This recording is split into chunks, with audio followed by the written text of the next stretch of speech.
Уже у нас является продвинутого уровня внутрикостной соматические дисфункции. Вътрекостно-соматични дисфункции вече се явява курса от напредналото ниво в остеопатията. Мы с вами поговорим, почему же все-таки кость является тем местом, где хранятся наши все дисфункции, как она аккумулирует эти дисфункции в своей структуре. И ние ще говорим как и защо костите акумулират и пазят всички видове дисфункции вътре в своите структури. Да, почему доктор Стил, родоначальник остеопатии, придавал такое большое значение кости и именно правильному положению функционирования кости. И защо доктор Стил, родоначалника на остеопатията, е придавал толкова голямо значение именно на костите и тяхната функция, положение и структура. Потому что кость является органом. Защото костта се явява орган. Он, помимо этого, он выполняет ряд очень многих функций, в том числе и защитную функцию, и хранителем нашей, так сказать, нашей сил. И той изпълнява редица функции, множество функции, също пази и съхранява нашата сила. Да, красный костный мозг, из которого формируются форменные элементы, как раз хранится именно в кости. Правильная функция кости будет влиять на нашу жизнедеятельность. И вътрекостния мозък, който участва в кръвотворението и участва в абсолютно всички функции на организма. Да, поэтому без красного костного мозга нет строительного материала, нет защитной функции, обменных процессов и функции нашего организма. И без червено-костно мозък нашите функции, жизнена функция, обменни процеси няма да бъдат в пълнота и здраве. О чем же мы будем с вами говорить, что если мы посмотрим кость как на структуру, которая имеет, видите, такую, как сказать, структуру пластин и вещества. Ако разгледаме костта като структура, която е създадена от различни пластини и вещества, внутри каждой кости проходят внутренние костные силовые линии. И във всяка една кост, вътре в коста, протичат вътрешни силови линии. Да, эти внутренние линии формируют нашу индивидуальную особенность. И тези вътрешни линии сформират нашата индивидуална особеност. Да, каждая кость, будь то лицевая кость или любая кость, имеет свою специфику и особенность. Всяка кост, независимо каква е, лицева или от костната система, имат своята независимост и собствена особеност. Потому что, как вы знаете, в остеопатии говорится о том, что первый остеопат — это наши родовые пути, и проходя через них, мы уже предаемся воздействию различных сил, и в то же время формируются уже костные повреждения. И както казват, първият остеопат в живота ни, това е нашия родов път. И по времето на преминаването ни по този път се сформират, ние получаваме влияние от силовите линии, от самите особености на родовия път и даже много често тогава още се сформират и първите вътрекостни и костни дисфункции. Да, поэтому некоторые сравнивают кость как кристалл, который аккумулирует в себе всю кинетическую энергию, которая у нас происходит в течение жизнедеятельности. Някои казват, че сравняват коста с кристал, който акумулира в себе си цялата кинетична енергия и оказва влияние през целия ни живот и във всяка една жизнена дейност. Да, поэтому кость, мы с вами будем говорить, что есть дисфункции, которые у нас идут от поверхности повнутрь. Затова коста казваме, че има и дисфункции, които тръгват от повърхността навътре. И самое последнее, как говорится, место, где эти дисфункции накапливаются, это как раз является кость. И най-последното място, в което се натрупва веригата от дисфункции, независимо какви са, се явява коста. Да, помню, мы с вами всегда учили кожа, фас, кость. Ние с вас от самото начало учим прослойната палпация, кожа, фасция, кост. Да, и вот именно уже через фасцию идет нагрузка и дисфункция уже Именно чрез фасцията дадените дисфункции преминават и се акумулират в коста. Основу кости составляют коллагеновые волокна, Основно костите са изградени от колагенови влакна, пропитаны минеральными солями. които са пропити с минерални соли. Эти коллагеновые волокнами составляют такие пластины. И тези колагенови влакна образуват такива пластини. Да, в зависимости от того, каким образом они построены, И в зависимост по какъв начин те са се наслагвали, построили са се, и какое количество минеральных солей, и какво количество минерални соли, да, можно различать разные участки кости, упругости, жесткости. може да различаваме, да разделяме различни участъци на коста, различна плътност, твърдост. Да, именно те самые нагруженные участки кости Именно тези най-натоварените участъци на костите, несут больше в себе и внутрикостных повреждений. именно те носят преди всичко в себе си вътрекостните увреждания. Да. Все внутрикостные линии составляют единое целое, Всички вътрекостни линии съставят единно цяло, либо напрямую, либо через мускульно-фасциальную систему. или директно, или чрез мускулно-фасциалната система. Поэтому здесь идет работа с костью, мы можем напрямую оказывать воздействие на фасцию, на миофасциальные цепи и на внутренние органы. Именно работейки с костите и вътрекостни дисфункции може да окажем влияние на фасциите, на миофасциалните вериги, на вътрешните органи. При дисфункции кость теряет свою амортизирующую функцию. При дисфункция коста губи своята амортизация или амортизирането като функция. Это может привести к нарушению подвижности, макро и микро. Това води до нарушена микро и макроподвижност. Да, нарушается устойчивая конструкция тенсигретивная.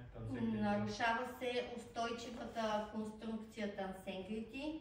И возникает уже патология. И възникват вече патологии. Вот обратите внимание на силовые линии, которые пронизывают все наше тело. Обърнете внимание на силовите линии, които пронизват цялото наше тяло. Да, и в зависимости от напряжений, которые происходят с нами ежесекундно, формируется свой рисунок силовых линий у каждого, который является индивидуальным. И в зависимост от различните напрежения, които се проявяват в нашето тяло всяка секунда, се организира такава индивидуален рисунък във всеки един, който има този всъщност индивидуален характер на коста. Если мы возьмем метафору воды, ако вземем водата като метафора, да, то капля это эмбрион, то капката това е ембриона, который погружен в фасцию. който е потопен в фасция. Этот эмбрион начинает материализироваться, уплотняться. И този ембрион започва да се материализира, да се уплътнява. Вначале кости у него жидкие, мягкие. В началото костите са по-течни, меки. По мере того, как он начинает вертикализироваться, И лека по лека, от момента на вертикализацията, все больше включается миофасциальных цепей, все повече се включват миофасциалните вериги и включаются все внутрикостные силовые линии. и се включват вътре костните силови линии. Да. И в зависимости от того, как это все происходило у него, были ли травмы, были ли какие-то патологии, все это записывается на уровне костей. И в зависимост какво се случва с живота на човек, имал ли е патологии, имал ли е травми, това оказва влияние на сформирането и на коста. Кость. Кость это не просто как элемент, это носитель информации. Коста не е просто елемент, тя е носител на информация. Да, он носитель информации, то, что с нами было и запечатлено в этой жизни. Той е носител на информация на всичко, което е било с нас и носи един вид нашата история от всичко, което ни се е случило. Поэтому костям придавали в историческом контексте всегда большое значение, существовали мощи. Затова и на коста в историческо значение се предава голяма важност, мощите са се съхранявали.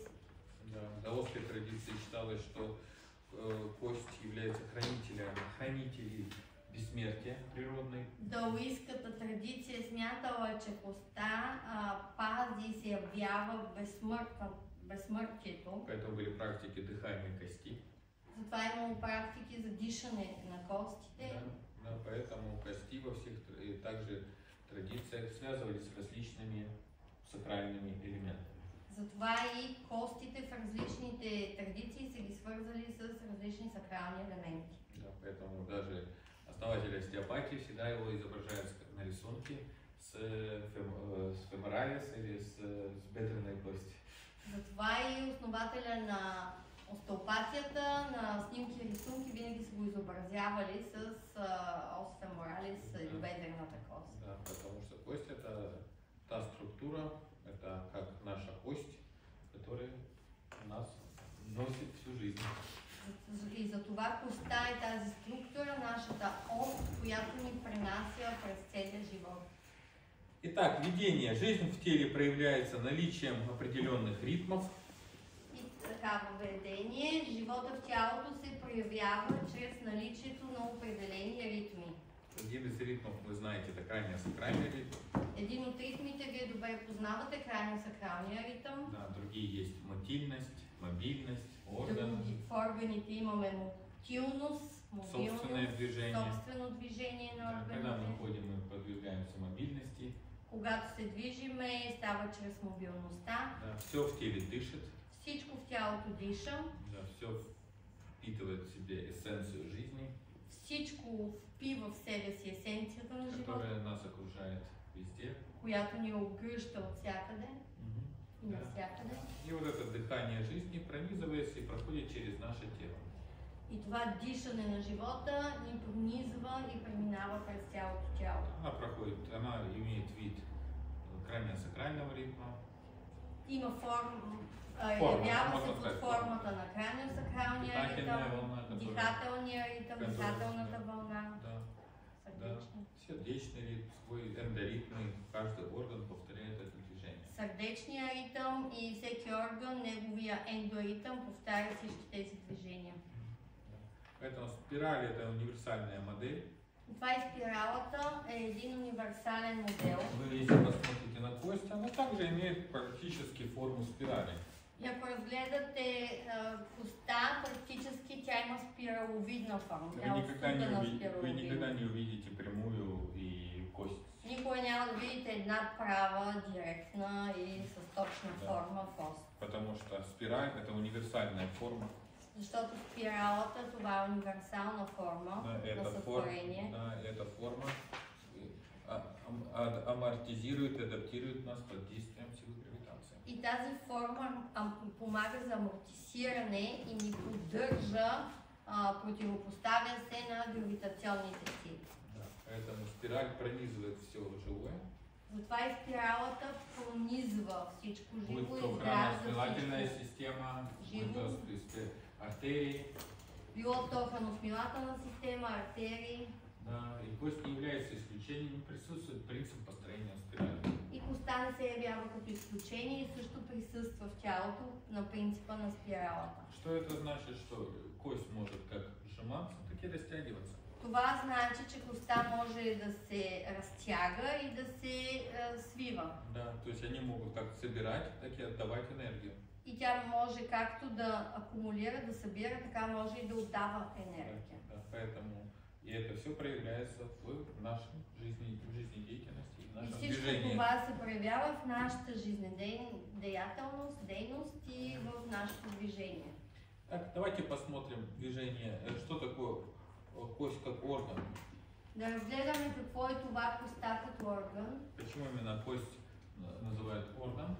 Защо именно коста е обявена като орган? Да. Орган это часть тела, имеющая определенную форму, отличающаяся собой для этого конструкции. Органът това е част от тялото, която има определена форма и се отличава сам по себе си с определена конструкция.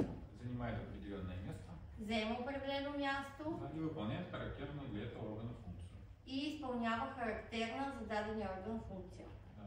И в образовании каждого органа участвуют определенные ткани. И в образуването на всеки орган участват определени тъкани. И одна из этих тканей является ведущей. И една от тези тъкани се води, е водеща. Да, например, для нервной ткани это является, для мозга является нервная ткань, для мускульная ткань, для железа эпителиальная ткань. За мозъка се явява нервната тъкан водеща, за мускулите мускулната тъкан, за жлезите епителната тъкан. За костную систему отвечает какая ткань? А за костната система коя тъкан отговаря? Соединительная. И соединительные ткани происходит у нас и фасция, и от съединителната тъкан е изградена и фасция, и връзки, да. кости, кожа. Да. Поэтому система органов, что такое система органов? Это уже органы, выполняющие единую функцию. И система от органи, какво значи това? Това са органи, свързани помежду си, изпълняващи единна функция. Да, у нас, например, есть легкие. Примерно имаме бели дробове. У нас есть трахея. Имаме трахея. У нас есть верхние дыхательные пути. Имаме горно-дихателни пътища. Но все они объединены в систему органов. Но всички те са обединени в система от органи, дихателна система. Да, хотя они имеют разное по собой происхождение. Въпреки че те имат различен происход. Да, и аппарат органов это когда разные системы органы объединены единой функцией. И апарат от органи тогава, когато различни системи са обединени в функция. Как мочеполовая система объединяет свою репродуктивную и выделительную функцию. Както пикочеполовата система се обединява от репродуктивната и отделителна функция. Поэтому здесь тоже видите как.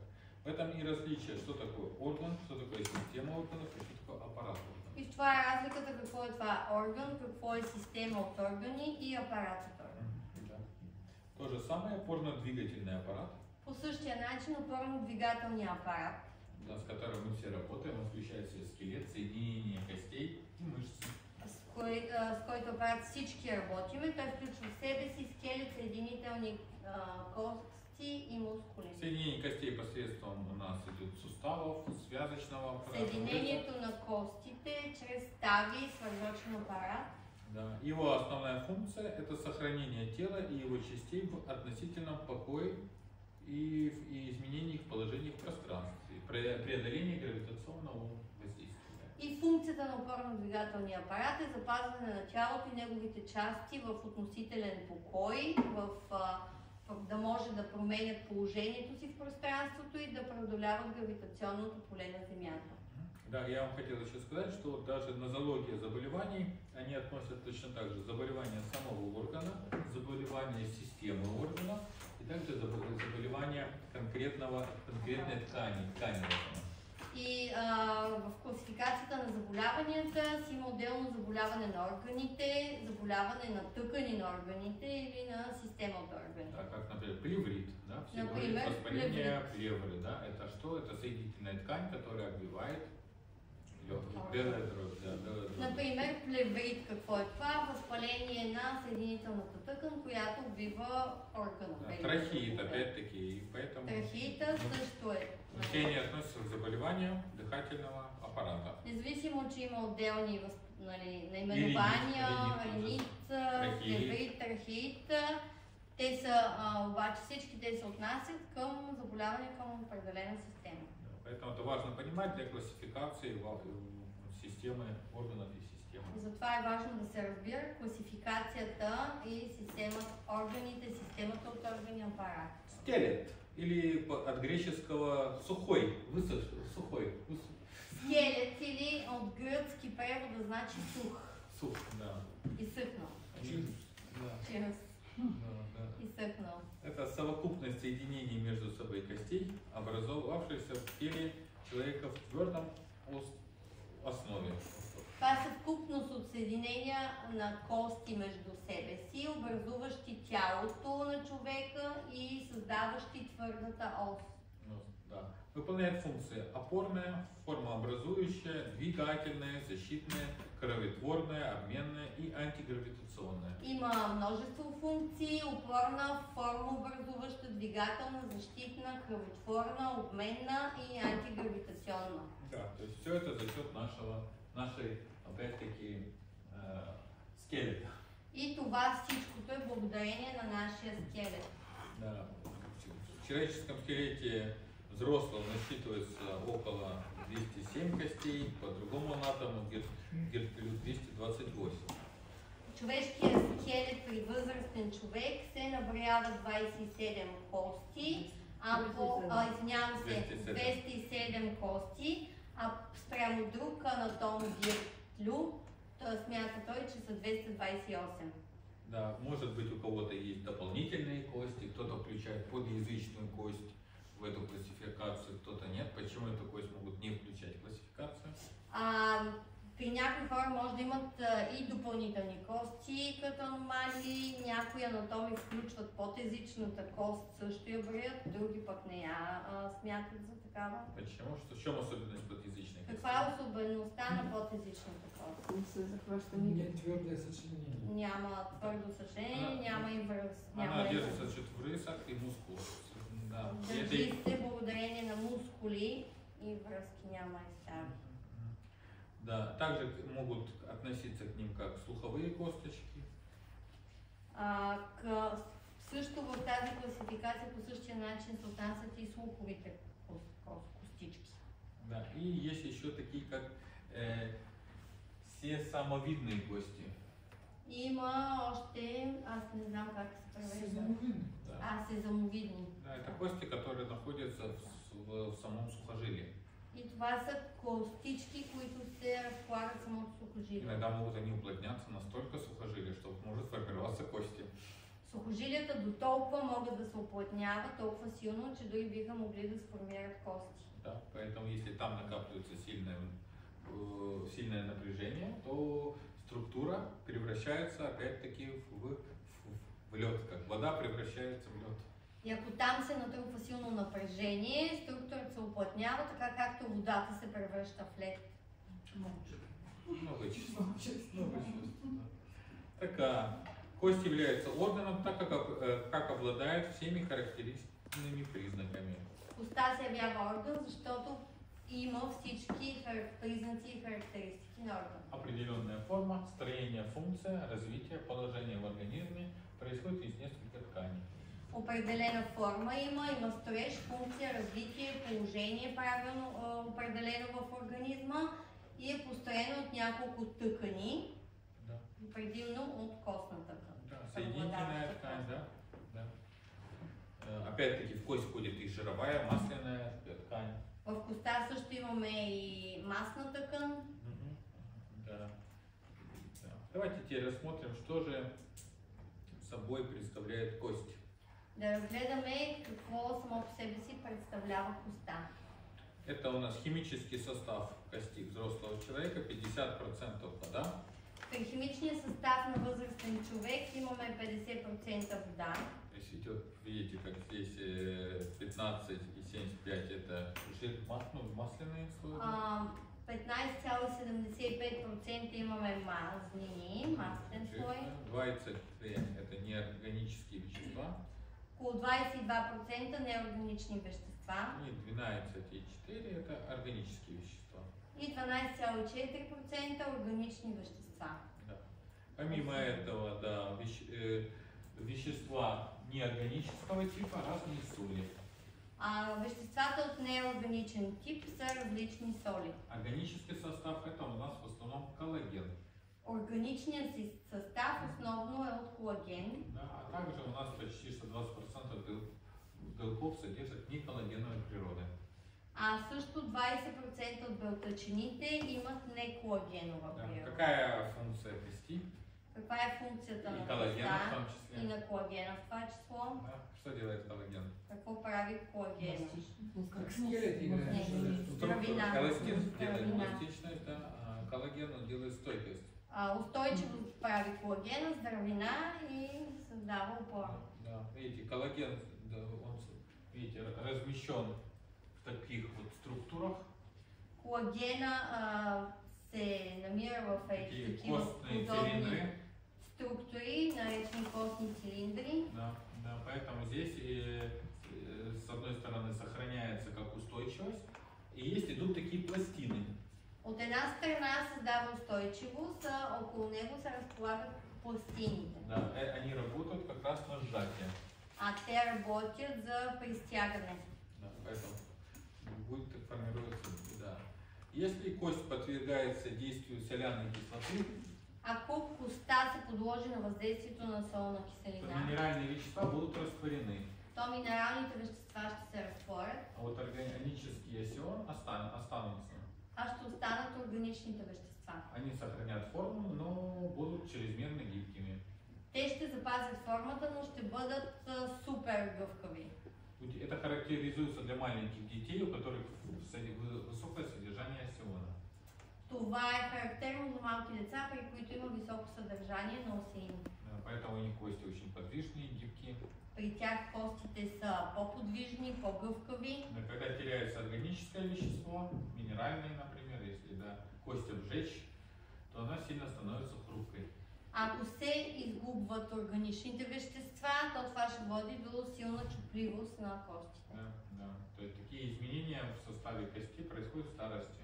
И такива изменения в състава на костите по естествен начин протичат в старостта. Да, тогда происходит у нас минеральные вещества заменяют собой уже органические вещества. И минералните вещества заменят мястото на органичните вещества. И становится хрупкость кости и частая И това води травматизация. до чупливи кости и чести травматизации. То есть соли становится больше. Есть такое, как это, у нас еще такие пожилые люди, у меня соли, да, у меня соли, и говорят, что Солите стават повече, така възрастните люди казват, че говорят, така соли болят, там, у меня соли накапили. много соли имам, болят солите, натрупани са ми соли. Да, да, поэтому вот и кость тоже, когда происходит, но это довольно-таки долгий процесс, который связан с истощением организма по какой-либо причине. И, естественно, если рассматривать то, что кость состоит в основном из воды, она связана с... Да, все это может влиять также на нас. Но това е доста дълъг процес и също като казваме, че и костите съдържат 50% вода, става въпрос и за изсушаването на костите. Говорится, что во всех традициях кости придавалось значение и том, что в нем должно быть совершаться движение в самой кости. Във всяка една традиция са придавали голямо значение и също на това, че в самата кост също има движение. Движение в кости, которое стимулирует, опять-таки, процессы синтеза костного мозга. Придавало се движение на костите, работило се с движението на костите, за да се стимулира производството на костен мозък. Это в китайской медицине связь с эссенцией жизни через костный мозг и кость. В китайската медицина е връзката с есенцията на живота чрез коста и костния Да, и мозък. связь опять-таки с бобрицей. Също връзката с бъбреците. Функции. Механическая. Функции, механична, Опора. опорна. Формирует жесткую опору для тела.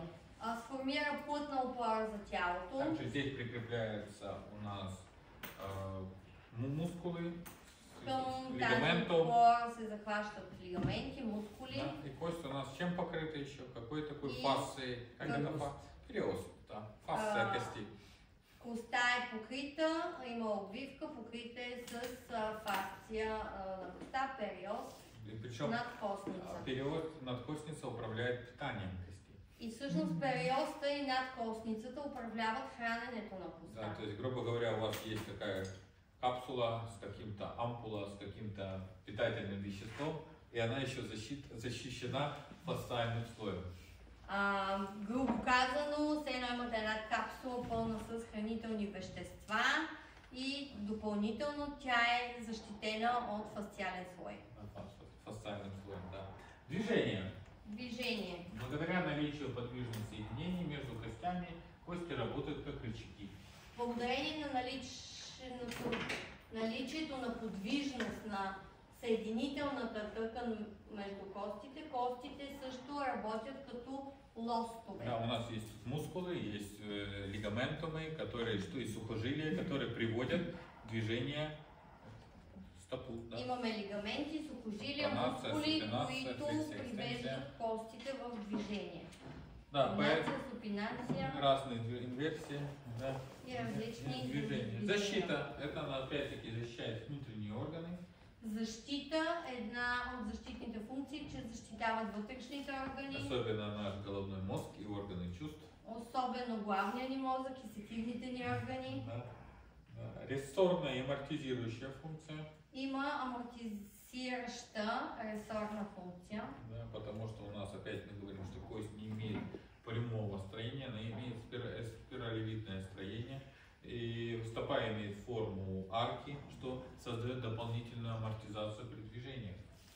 Казахме, че коста не е в правилна форма, тя е в спираловидна форма.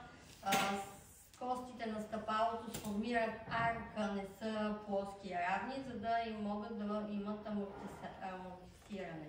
Опять же, когда мы ходим, на нас идет как движение вверх, так и вниз.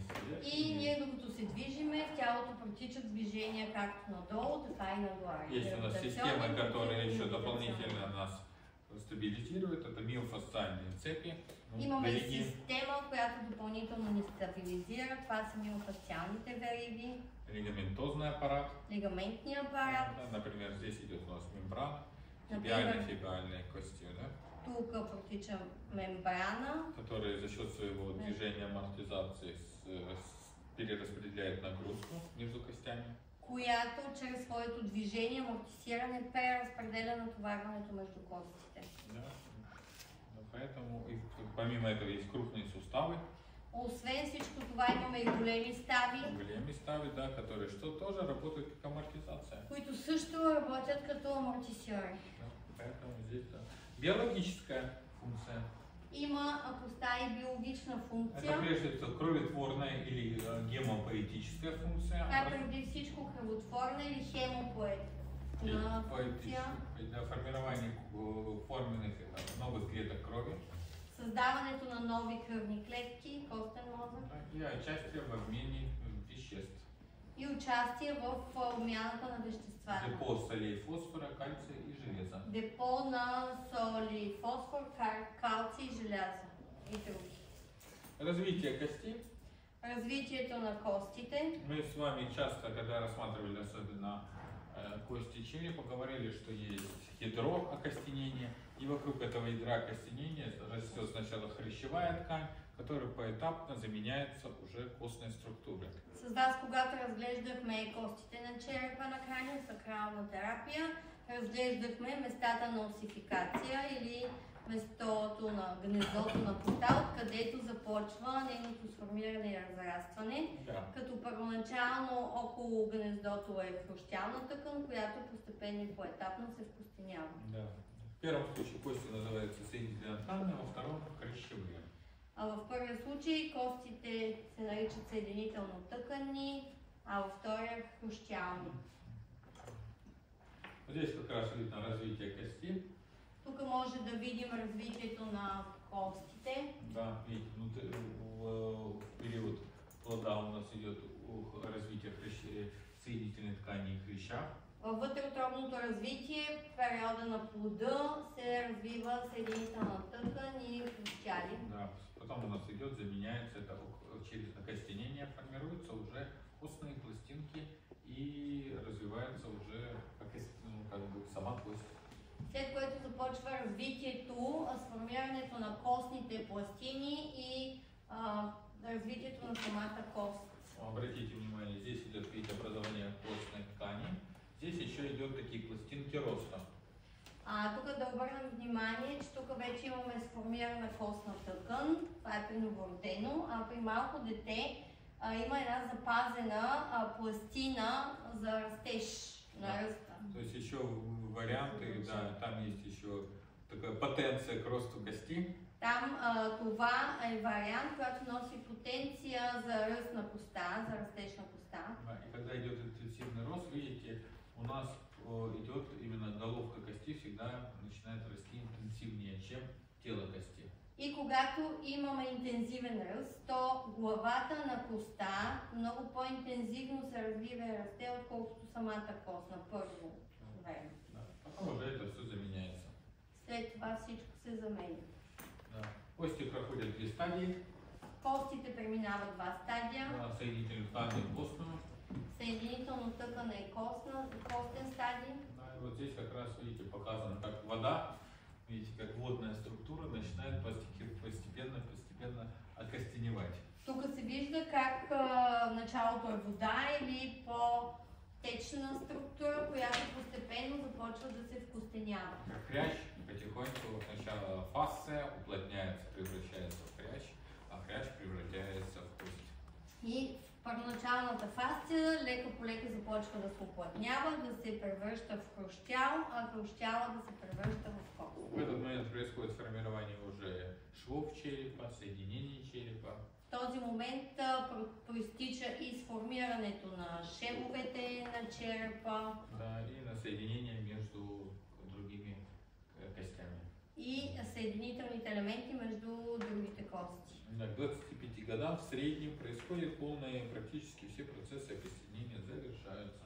Смята се, че средно към 25-та година абсолютно са приключили всички процеси на вкостеняване. Все, човек може да се върне.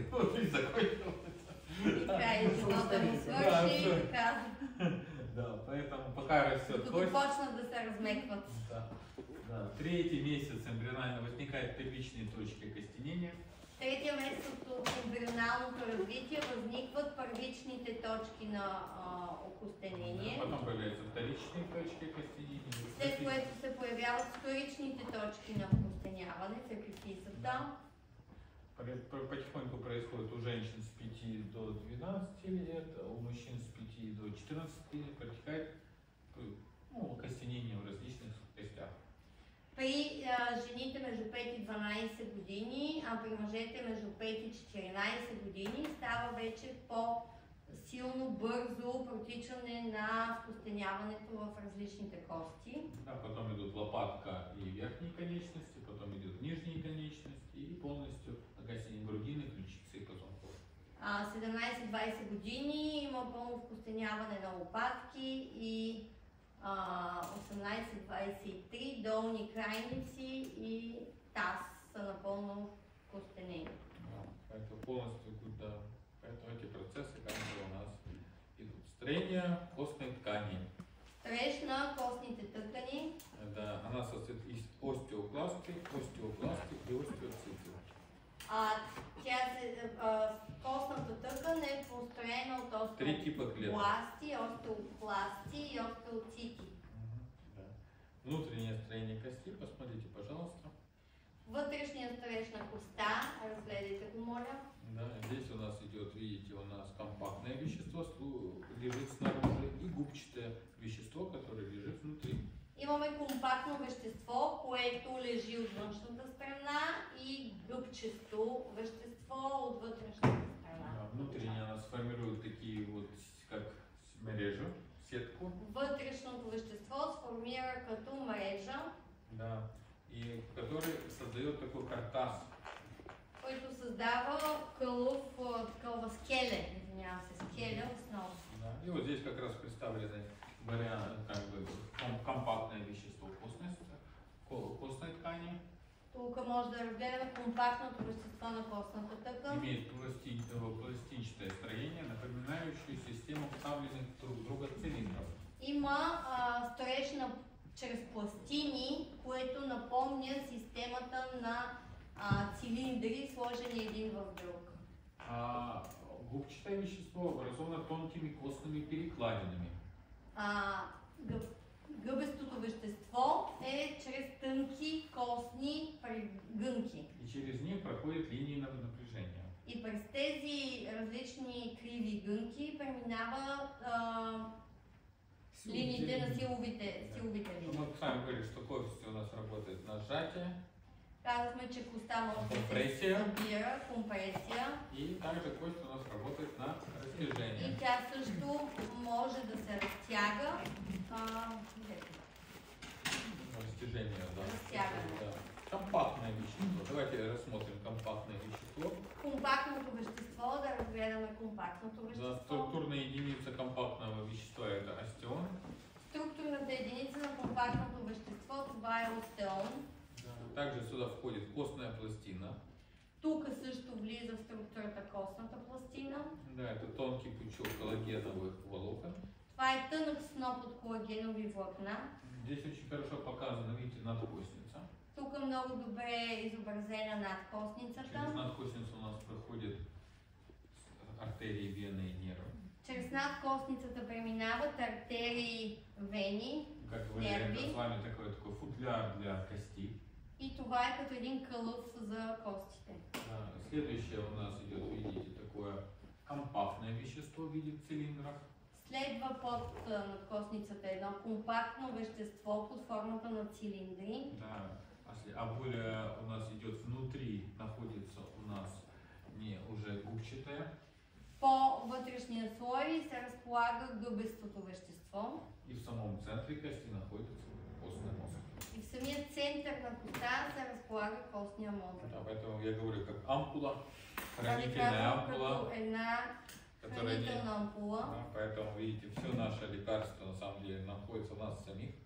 И може да видите, че нашето основно лекарство се намира вътре в нас, центъра ни, Да, в центральных структурах нашего тела. централните структури на нашето тяло. Поэтому именно действительно, работая с костью, вы стимулируете многие процессы. И действително, работейки с костите, стимулирате множество процеси. Остеон или Габберсовая система – это система вот этих цилиндров. Остеона или Габърсова система е тази система от цилиндри. Да, примерно 5-10 цилиндров. Видите, как эти цилиндры у нас? Вот идет у нас надкостница. Това е надкостницата. Через надкостницу у нас проходят артерии. През надкостницата преминават В артерии. самой системе этой Габберсовой системы имеются каналы. В самите Габърсови системи има канали. Через эти каналы идет кровоснабжение непосредственно самой этой структуры остеона. И през тези канали се случва кръвообращението на самата структура. Да, вот видите, как идет еще раз. Посмотрите, вот эти цилиндры, они тоже имеют собственную систему кровообращения. Ето тук още веднъж може да разгледате и тези цилиндри си имат собствена система на кръвообращение. Да, они, видите, расположены в одном направлении. Виждате, че са разположени в една посока. То есть таким образом компрессия кости, она будет смягчать в любом векторе. И по този начин компресията върху костите ще е намалена от който и да е вектор за натяжение. Да. Поэтому цилиндр это одна из самых таких очень устойчивых структур. Да. Това е цилиндър, една от най-устойчивите структури. И вот еще раз вот как модель. Видите, представлена здесь модель Габберсовых каналов. Още веднъж по друг модел, как са показани системата от Габберсови канали. Чтобы вы знали, почему остеон еще говорят, что такое остеон, еще есть клиники остеона. Это именно вот эта функциональная единица цилиндра. За да знаете какво е това остеон, има клиники, които наричат себе си остеон, това е тази система от цилиндри. Да, и форменная единица костная. Формената единица на костите. Здесь есть 3D модель, вот как раз здесь очень хорошо показано, видите, несколько слоев надкостницы, потому что есть внешний и внутренний слой, как фасция Тук любая. имаме 3D модел и е добре показано външните стени на надкостницата. Да. И здесь что интересно, что Тук когда мы интересно. делаем растяжение, любое делаем упражнение на растяжение, мы затрагиваем надкостницу. И тук интересното е, че каквото и упражнение и движение да правиме, ние включваме и активираме надкостницата. Когда мы делаем статические упражнения, А когато правиме статични когда упражнения, надо нам находиться долгое время в определенной позе, изометрия, когато Да. дълго се намирате в определена мы поза, как раз уже включаем работу этих пластин. ние чак тогава включваме работата на тези Поэтому вот пластини. вы видели, как есть там работа в дереве, стойка в дереве и различные, вот, в принципе, цигун упражнения. За това може би сте виждали различни упражнения в цигун, например, стойка дърво, където Да. седиш неподвижен. Неподвижно. Почему? Чтобы опять-таки через напряжение, определенную компрессию в определенном положении активировать эти все пластины. Това се прави, за да може, когато се седи в статика, реално се създава напрежение и се активират функцията на тези пластини. Да. Гибкость, стойкость, гибкость, стойкость. И се редува гъвкавост, устойчивост, гъвкавост, устойчивост. Да, тогда это идет уже целый комплекс по работе именно с костной структурой. И по този начин има развити цели комплекси за работа с костната структура. Да, поэтому от качества подвижности наш фасции будет зависеть кровоснабжение и иннервация кости. Затова от качеството на развитие и движение на нашата фасция ще зависи кръвоснабдяването на А если костите. нам надо включить саму кость в движение, нужны более статические упражнения. Но ако трябва да включим самата кост в нейното движение, тогава трябват статични упражнения. И работа как раз внутрикостная очень хорошо помогает устранить не только вот эти внутрикостные дисфункции, но и включить саму кость в этот, во-первых, в внутреннее движение, и также включить ее в общее движение тела. И работата с вътрекостни дисфункции не е само отстраняването на дисфункции, а да включиме вътрешното движение на коста и оттам да включиме цялото тяло в движение. Может, вы видели, если они так простукивают себя постоянно? Виждали сте такива упражнения с претупване с Есть такой даже металлический, как веер такой, как веер будет. винкел. Да. С такива метални... Бамбуковые и железные прям такие. С железни, метални и бамбукови пръчки.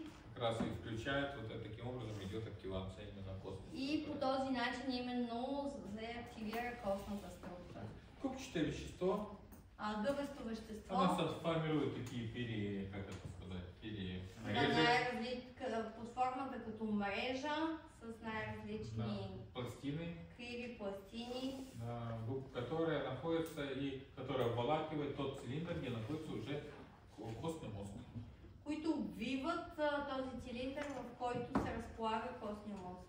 Перекладины эти располагаются не хаотично, а в определенной закономерности, отвечая функциональным условиям, в которых данная кость находится. И независимо как изглеждат, те не са разположени, няма безпорядък в организацията на векторите, а имат точно определени, за да могат да отговарят на своята функция и на функционалните условия. Поэтому говорим, что кость строения кости у каждого индивидуально, потому что каждый имеет свой собственный рисунок. Затова и казваме, че рисунъка на всеки човек на неговите кости е индивидуален и от неговото развитие оформено. Да. В этих ячейках в некоторых костях находится красный костный мозг, а в трубчатых имеется центральный такой цилиндр. В някои от тези клетки се разполага костен мозък, а в тръбестите тръбестите кости се намират и централни канали. Да, полость такая, центральная на костния мозък. Да. Видите, здесь у нас идет вот вариация строения костей, соответствующего месту в организме и значению. Строежа на костите е различен в зависимост от мястото им в организма и тяхното предназначение. Обратите внимание на строение, видите, на бедренной кости. Обърнете внимание на строежа на бедрената кост. Трахантер-Майер, главичка. Трахантер-Майер, главата на коста.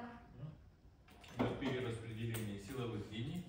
Преразпределят силовите линии. Компактное вещество, это выполняет функцию опоры и роль рычагов. Компактното вещество изпълнява ролята на лостове и упорна функция. Губчатое вещество развито в костях большего объема, испытывающее нагрузку по разным направлениям. А гъбестото вещество е по-развито в кости с голям обем, които изпълняват, които получават натоварване от различни посоки. Разные направления, поэтому они больше развиты в более крупных. Затова и гъбестото вещество е развито в по-големите кости. Трубчатое ярочное строение костей обеспечит максимальную прочность и легкость при наименьшей затрате костного материала. Тръбестия и арков строеж на костите подсигурява максимална прочност и лекота дори при най-малките загуба на костен материал. при най-малката загуба на костен материал. Вот здесь очень хорошо тоже показано, смотрите. Тук също е много добре показано. Вот это арочное строение. Този строеж под формата на арки. Здесь уже находится у нас костный мозг.